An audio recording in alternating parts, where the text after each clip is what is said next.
Business talks के आज के शुमारे में आपका इस्तकबाल है। आज हमने कंप्लाइंस की दुनिया से एक मशहूर मारूफ चार्टर्ड अकाउंटेंट जनाब बशीर अहमद लोन साहब को दावत दे रखी है। ये हमें बताएंगे कि जो कंप्लाइंसेस कंपनीज़ को, एलएलपीज़ को, दीगर कई और बिजनेस एंटिटीज़ को चाहिए, एमएसएमईज़ को चाहिए, उसमें क्या चीज़ें ज़रूरी हैं, क्या नहीं है, और उनको कैसे किया जाता है, अकाउंटेंसी कैसे मेंटेन की जाती है, फिर रेगुलेटरी कंप्लाइंसेस कैसे की जाती हैं। इसके बारे में माहिराना राय उन्हीं से लेंगे, उनका इस्तकबाल करते हैं। बशीर साहब, आपका इस्तकबाल है। शुक्रिया। वालेकुम सलाम। हम बात का आगाज़ इसी से करेंगे। आपकी वो जो पेशा वराना जो सफ़र रहा है, आपने ये अपना पेशा कैसे चुना, कहाँ तालीम हासिल की और फिर इसी पेशे को क्यों चुना, इस बारे में बताइए। बेसिकली जब हमने ग्रेजुएशन की तो पहले इनिशियल स्टेज में ये नहीं था माइंड में, लेकिन ग्रेजुएशन जब हमने की तो ग्रेजुएशन के बाद हमने सोचा कि कहीं पर तो अर्निंग कमानी है। तो इस दौरान उस वक्त एमबीए का बहुत ये शोर था कि एमबीए, लेकिन मैंने सब कुछ ये किया दाएं बाएं अता पता, और घर में बड़े भाई साहब थे, उनका था एमबीए का ऑलरेडी क्वालिफिकेशन। तो मुझे लगा कि एमबीए में उतना स्कोप नहीं रहेगा।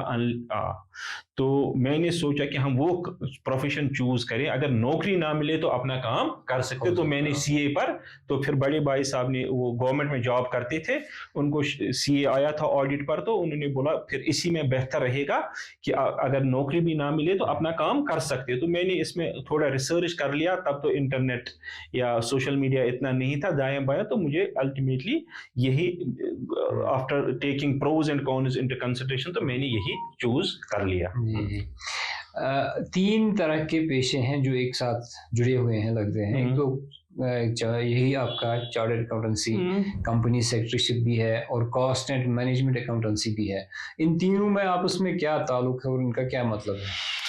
बेसिकली कॉमर्स स्ट्रीम में जो प्रोफेशंस है, प्रोफेशन तो कॉमर्स स्ट्रीम में अभी यही तीन है, लेकिन उनकी जो ओवरऑल बिजनेसेस, इनके अलग अलग जो रेस्पेक्टिव सेक्टर्स हैं, उनके बेस पर ये अलग तीन प्रोफेशन वजूद में आ गए।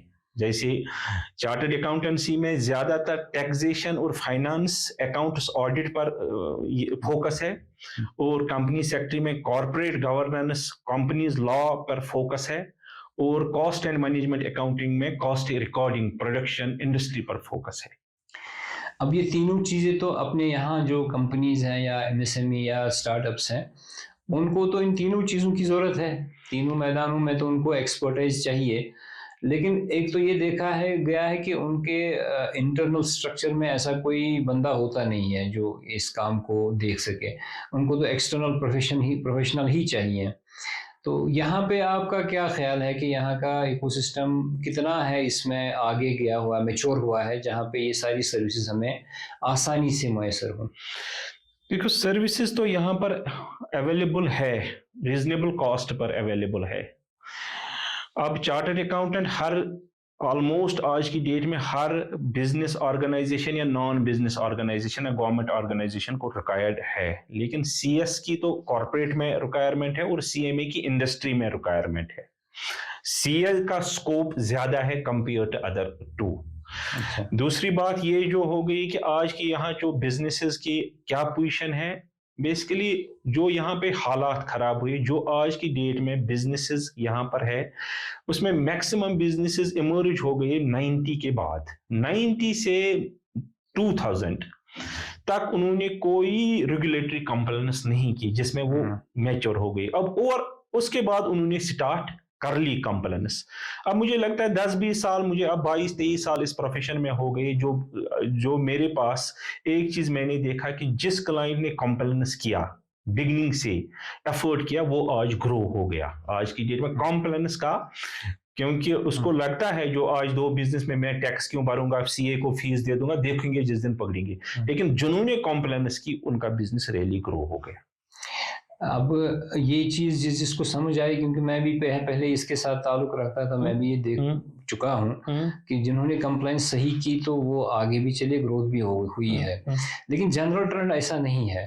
अभी भी जो चीज़ें देखने में आई हैं, और आप तो ज़्यादा बेहतर हम्म, बता सकते हैं, उनके यहाँ अकाउंट मेंटेनेंस की क्वालिटी क्या उतनी अच्छी है जितनी कि मयारी होनी होनी चाहिए, स्टैंडर्ड जैसा है? और फिर उसके बाद उसको फाइनल अकाउंट बनाने और फिर ऑडिट के सामने लाने तक का जो सफ़र होता है, वो क्या मयारी है आपकी नुक्ते नज़र?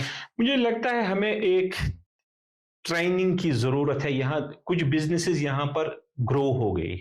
अब वो पहले थे नॉन कॉर्पोरेट सेक्टर में, अब वो शिफ्ट हो गए कॉर्पोरेट सेक्टर में। वो अपने आप को डायरेक्टर भी बोलते हैं, डायरेक्टर बन गए, लेकिन उनको पता नहीं है रोल ऑफ डायरेक्टर क्या है, रिस्पॉन्सिबिलिटीज़ क्या है, रिस्क्स कहाँ हैं।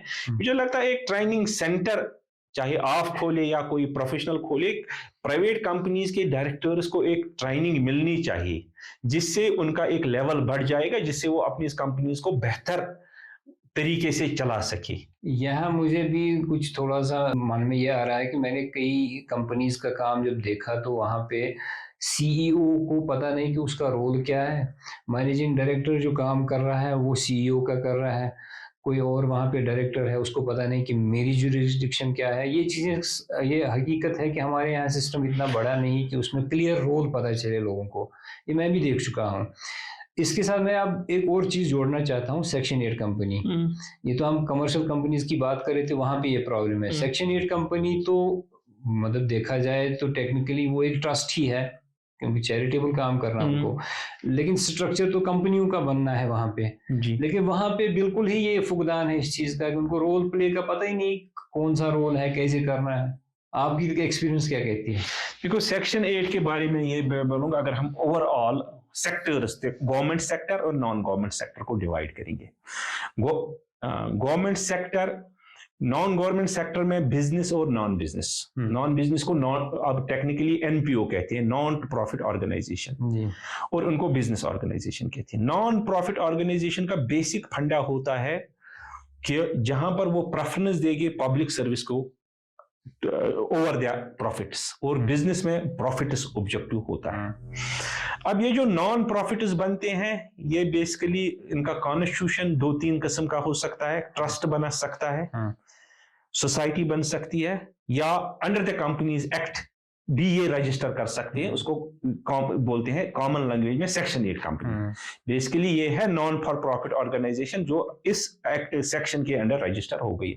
इसकी जो कॉम्प्लायंसेस है, एक तो वो कॉम्प्लायंसेस है ही इसके पास जो अंडर द कंपनीज एक्ट दूसरे कंपनीज को है। इसको एडिशनल कॉम्प्लायंसेस भी है, इसको एडिशनल कॉम्प्लायंसेस भी है जो इसको करनी है। यहां पर बहुत सारे ट्रस्टीज का ये जहन में है कि वो बोलते हैं हमने ट्रस्ट बनाया, हमने कंपनी बनाया, एक तो हम करते हैं फलाई अदारे का काम और ऊपर से आप हमें क्वेश्चन पूछते हो, आप हमें कॉम्प्लायंस पूछते हो। वो माइंडसेट की चेंज है कि आप एक एनपीओ में आ गए, आपको कानून फॉलो करना है। अगर आपको कानून फॉलो नहीं करोगी, आपकी टैक्स बर्डन भी बढ़ेगा, कॉम्प्लायंस कॉस्ट भी बढ़ेगी। आप 2 साल 3 साल 4 साल 5 साल में पकड़े जाओगे।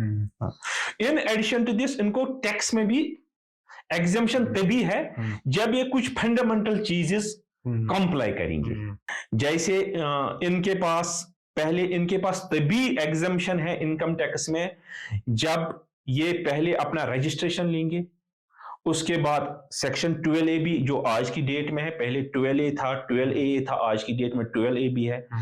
तो सेक्शन 12AB का रजिस्ट्रेशन लेंगे, प्रोविजनल रजिस्ट्रेशन लेंगे अगर एक्टिविटी स्टार्ट नहीं हुई है, और फाइनल लेंगे रेगुलर रजिस्ट्रेशन अगर एक्टिविटी स्टार्ट हो गई विद इन 6 मंथ्स। उसके बाद इनके प्रॉपर अकाउंट्स होने हैं, ऑडिट करना है, और जो खर्चा करना है उसका पूरा हिसाब रखना है। डोनेशन ये ले सकते हैं, एनॉर्मस डोनेशन नहीं ले सकते। जनरली ये कुछ लेते हैं, मतलब वो मार्केट में पैसा उसका ये नहीं है। ठीक है, गवर्नमेंट बोलती है ठीक है, अगर आपके पास ब्लैक मनी आ गया हमें टैक्स दे दो, आप डोनेशन ले लो। ये चीजें इनको बेसिकली इधर चीज उनके पास अपग्रेडेशन की जरूरत है। But over a period of time मुझे लगता है 5 साल 10 साल धीरे धीरे अपग्रेडेशन यहाँ होती है। But need of the hour इसकी फोकस उस पर करना है। आपका कहना यह है कि अभी थोड़ी सी इम्प्रूवमेंट तो दिख रही है, लेकिन और बहुत खला है अभी, जहाँ पे ट्रेनिंग्स भी चाहिए, अपग्रेडेशन चाहिए। जब वो होगा तो इनका काम ज़्यादा बेहतर हो जाएगा। बेहतर हो जाएगा। तो अब हम आते हैं प्रोविजंस पे, जैसे कि हम इनकम टैक्स की बात कर रहे हैं, तो इनकम टैक्स में आप बताइए इन कंपनीज, चाहे वो जनरल कमर्शियल कंपनी हो या सेक्शन 8 कंपनी हो या अगर ऐसे एमएसएमईज हो, एलएलपी हो सकती हैं, पार्टनरशिप फर्म्स हो सकती हैं, जनरल ओवरव्यू बताइए इनकम टैक्स में प्रोविजंस क्या है, इनको क्या करना है शुरू से आखिर तक, प्रॉफिट मेकिंग या नॉन फॉर प्रॉफिट, दोनों के लिए। देखो, प्रॉफिट मेकिंग कंपनीज के जो अपना बिजनेस करता है रेगुलर, वो अपना बिजनेस करे जो जिस हिसाब से करे। इनकम टैक्स में एक कुछ रिक्वायरमेंट्स है, अपनी अकाउंट्स प्रॉपर रखने हैं और कुछ रूल्स है, कुछ खर्चे करने हैं एज पर लॉ। जैसे आप कैश पेमेंट 10,000 से ज्यादा नहीं कर सकते हो। अगर आप किसी का पेमेंट कर सकते हैं, रेंट, सैलरी, वो टीडीएस के लिमिट में आते हैं, आप टीडीएस करने हैं। उसके बावजूद जो मेजर फोकस है, चाहे कंपनीज एक्ट में है चाहे इनकम टैक्स में, वो होती है रिलेटेड पार्टी ट्रांजेक्शन, जो ट्रस्ट में भी है। अगर हम कोई ट्रांजैक्शन रिलेटेड पार्टी से करेंगे, शेयर होल्डर से करेंगे, शेयर होल्डर के फैमिली से करेंगे, या ट्रस्ट ऐसा कुछ करेगा, तो वो आर्म्स लेंथ प्राइस पर करनी है। और जिस रेगुलेटरी फोकस जो वर्ल्ड वाइड आज है, मतलब थ्रू आउट इंडिया, जहां पर फ्रॉड्स दिखे कंपनीज में, वो रिलेटेड पार्टी ट्रांजैक्शंस में ही है, जिनको प्रॉपरली इनको मॉनिटर करना है। जो आज की मुझे लगता है रिलेटेड पार्टी ही वो चीज है जिसमें हमारी मैनेजमेंट अभी कंट्रोल नहीं कर पाती है।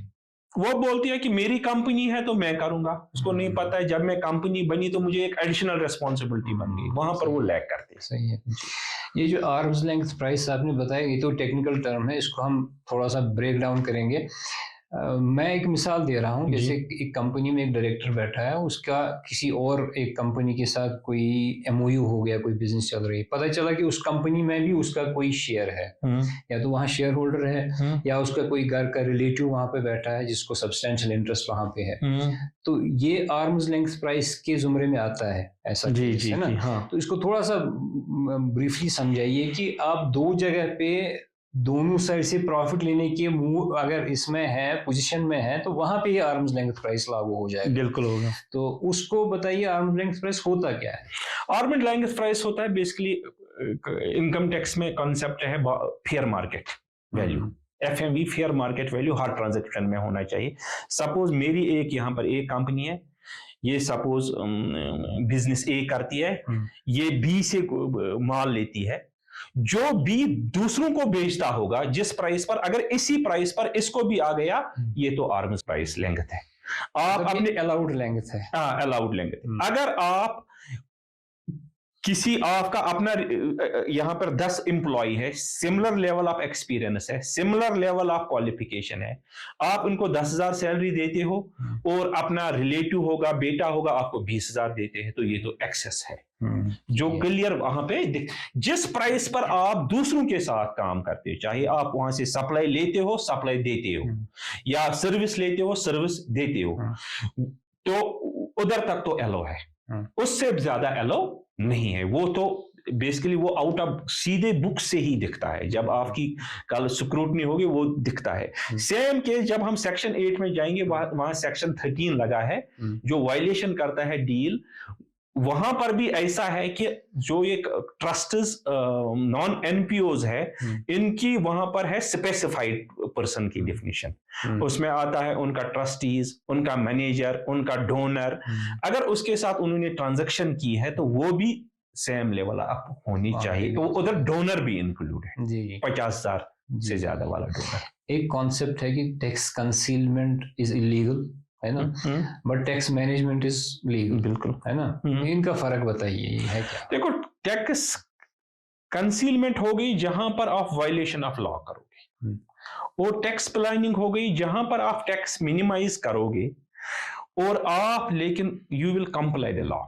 मैं आपको एक सीधी बात बोलूंगा, अब जो मसला हो गया सेक्शन 115 BAB जो अब नई कंपनीज को आ गया, पहले जो कंपनी, ये सेक्शन जब से आ गया, जो कंपनीज यहाँ पर है वो अब टैक्स इसमें मिनिमाइज कर सकती हैं, क्योंकि अब मैट इसकी वजह से नहीं लगता है। मैट बताइए थोड़ा सा खोल के। हाँ, मैट होता है मिनिमम अल्टरनेटिव टैक्स। पहले ये था कि अगर आपके बुक प्रॉफिट्स है, you have a profits as per companies act, और जब आप income tax basically companies act में जो बुक्स और फाइनेंशियल्स बनते हैं वो बनती है एज पर अकाउंटिंग स्टैंडर्ड्स।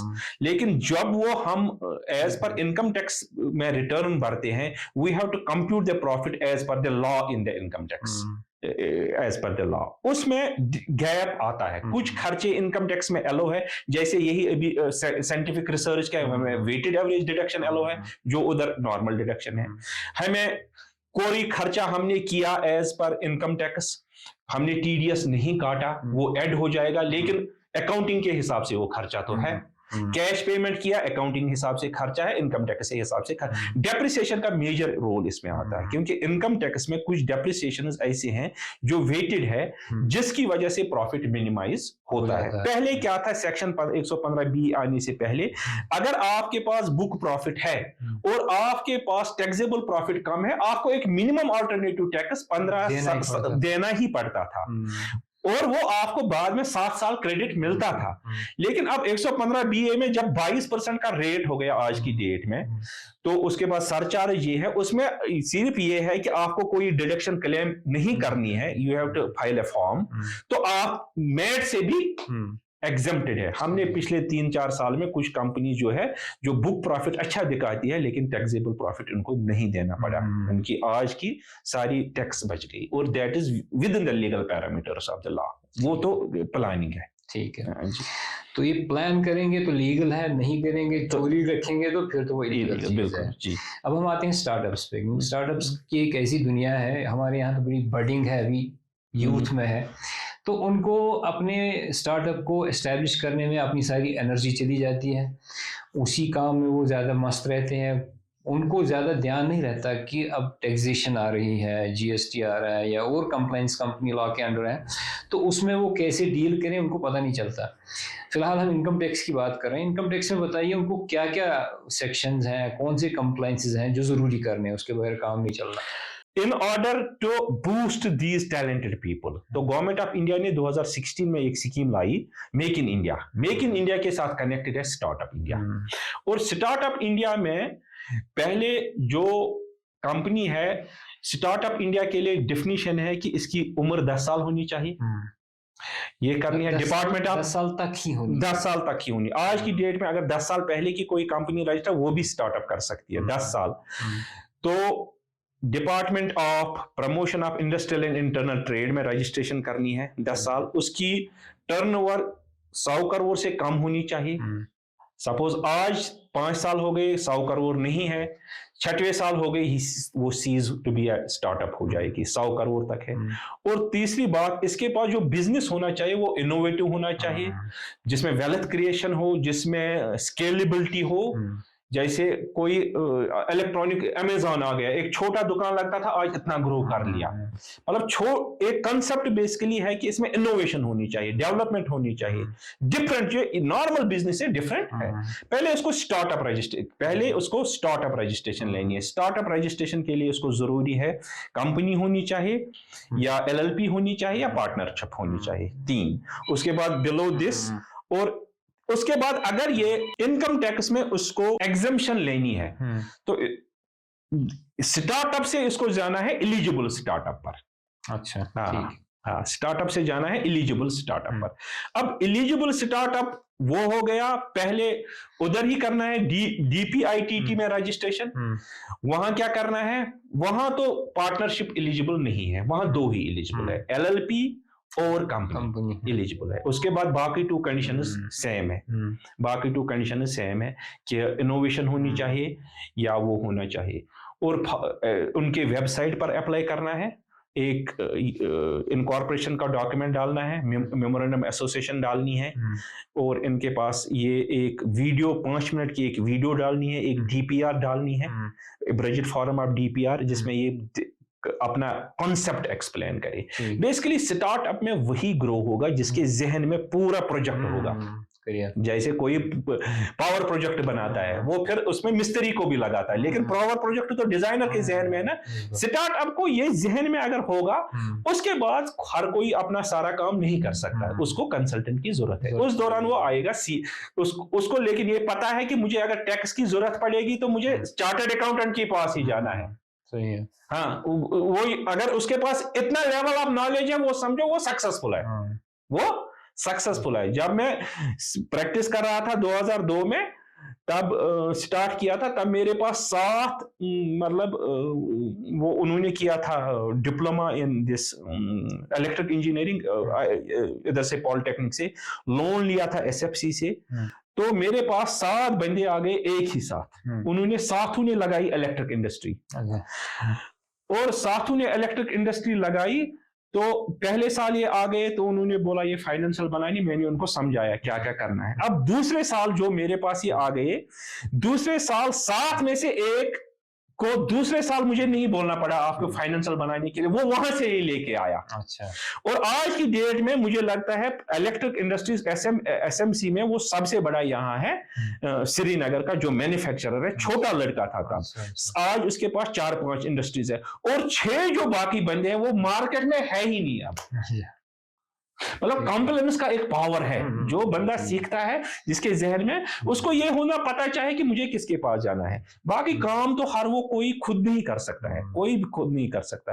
अब इसको सीए को अप्रोच करना है। सीए को बेसिकली यहाँ के बिजनेसमैनों में एक कमी है कि प्लान करना है। वो 11th आवर पर बोलते हैं, जब उनको बैंक वाला बैलेंस शीट मांगेगा तब बोलेंगे हमें बैलेंस शीट बनाना चाहिए। जब लास्ट में एसएमएस आएगा इनकम टैक्स, तब बोलेगा हमें रिटर्न भरनी है। मैं उनको बार बार समझा बोलता हूं अपने लेवल पर, साल हो गया खत्म, 31 मार्च, आपको इन्हीं अपनी फाइनेंशियल भरनी है, बैंक को भी देनी है, इनकम टैक्स को भी देनी है, जीएसटी में अपना एनुअल रिटर्न भी भरना है। आप अप्रैल से ही अपना प्लान करो, अपने आराम से करो, डाटा कलेक्ट करो, सीए को भी अपना एक टाइम दे दो। लेकिन उस लेवल पर बहुत सब सीखते हैं, तो इसमें डिफिशिएंसी भी दिखती है। अगर ये स्टार्टअप वाले ऐसा अपना प्लान करेंगे, दे विल ग्रो। क्योंकि आज की डेट में आपकी पावर है आपका पेपर, आपकी पावर है आपका पेपर। आप बिजनेस स्टार्टअप वाला, इनमें गवर्नमेंट में भी एग्जेम्पशन है, जैसे टेंडर्स होते हैं वहां भी एग्जेम्पशन है, अलग क्लास है। जिनके पास पेपर्स होते हैं, काम पेपर पर मिलता है।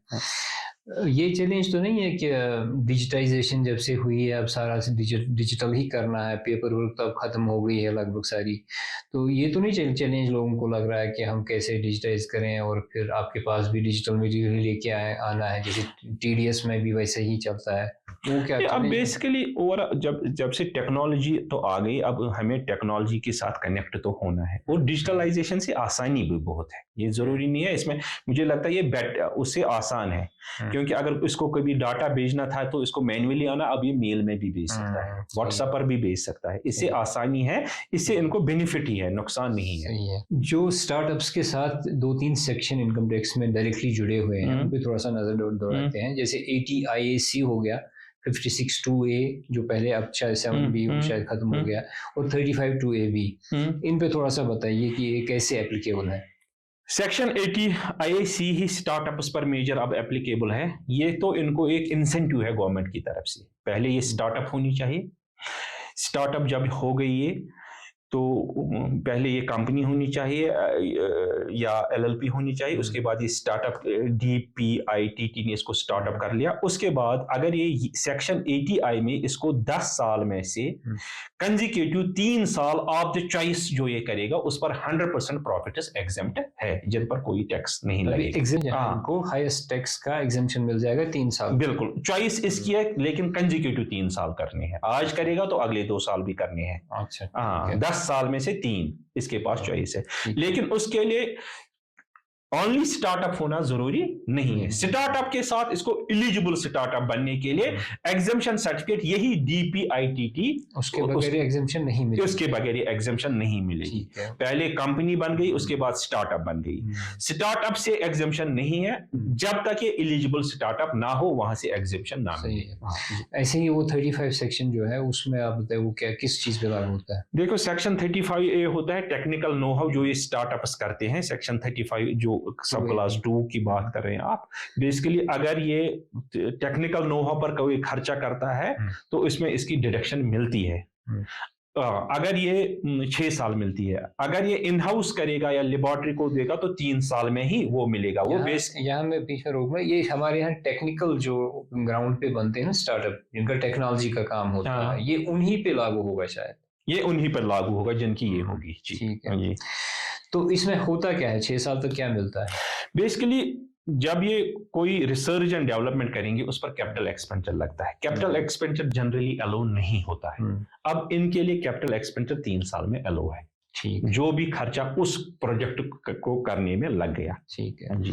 तो वो 56 सेक्शन 56(2) सेक्शन 56(2) की रेलेवेंस अब 1/4/2024 से खत्म हो गई। वो उसको वो कॉमनली बोलते थे एंजल टैक्स।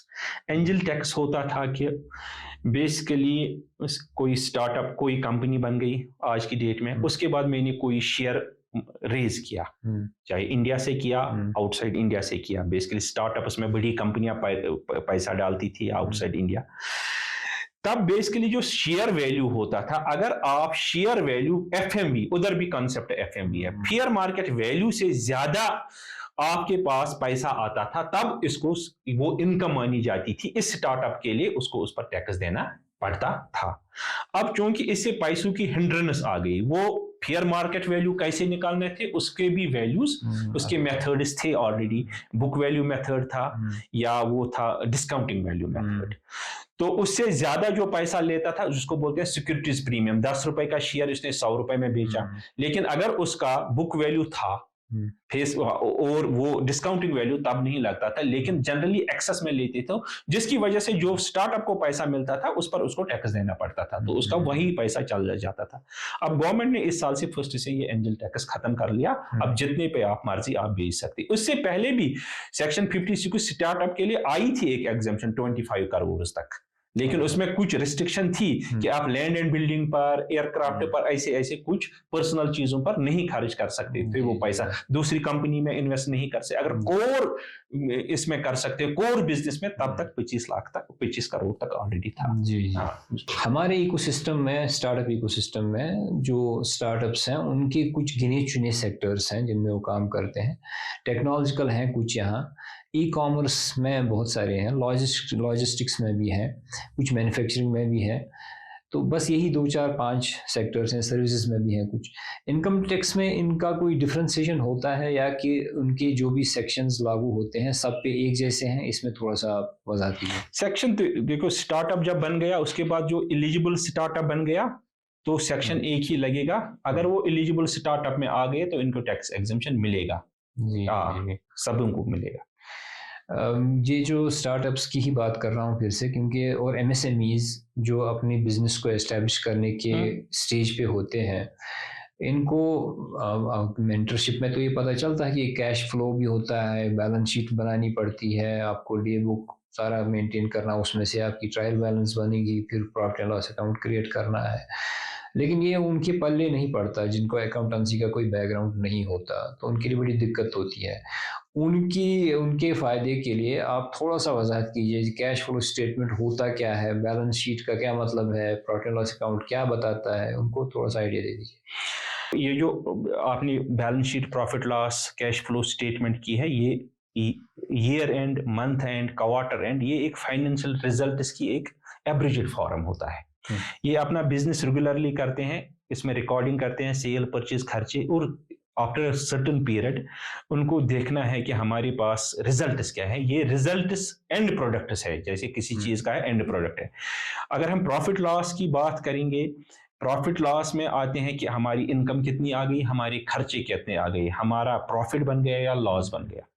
और बैलेंस शीट में ये जो पोजीशन है कि हमारे ईयर एंड या ऑन ए पर्टिकुलर डेट हमारी फाइनेंशियल पोजीशन क्या है, अपने पैसे कितने हैं, लोन कितना है, मार्केट में कितना पैसा है, ये as on a date statement of affairs होता है। और ये दोनों जो चीजें बनती हैं जनरली बनती है मेथड ऑफ अकाउंटिंग जो है, अभी कैश फ्लो कैश अकाउंटिंग है, कैश बेसिस ऑफ अकाउंटिंग और मर्केंटाइल बेसिस ऑफ अकाउंटिंग, लेकिन एक्सेप्टेबल है मर्केंटाइल बेसिस ऑफ अकाउंटिंग, क्योंकि कंपनीज एक्ट सिर्फ अलो करता है mercantile, even though income tax allow करता है कैश बेसिस, लेकिन अब वो मुश्किल जब कंपनीज को वहां पे अलो है तो ये। अब कैश फ्लो स्टेटमेंट है कि सपोज किसी कंपनी ने काम किया, सेल की 100 करोड़ की, लेकिन पैसा आया नहीं, खर्चे तो यहाँ करने, इसको कैश मिस बैलेंस आ गया, उसके लिए है कैश फ्लो स्टेटमेंट कि हमारी फंड पोजीशन क्या है, हम पोजीशन क्या है, कैश कितना आया, कितना खर्च आ गया, क्या हम अपना साइकिल मैनेज कर पाते हैं। साथ साथ मे भी कंपनी प्रॉफिट में होगी, कैश क्रंच में फंस जाएगी, लॉस में होगी, कैश फ्लो अवेलेबल होगी, वो कैश वो आपको डिटरमाइन करता है cash flow. As a professional आप क्या एडवाइस देते हैं नए स्टार्टअप्स को, बडिंग स्टार्टअप्स को, कि अकाउंट मेंटेन कैसे करें? सिंपल एक्सेल शीट पे करें, कोई सॉफ्टवेयर अप्लाई करें, क्या करें?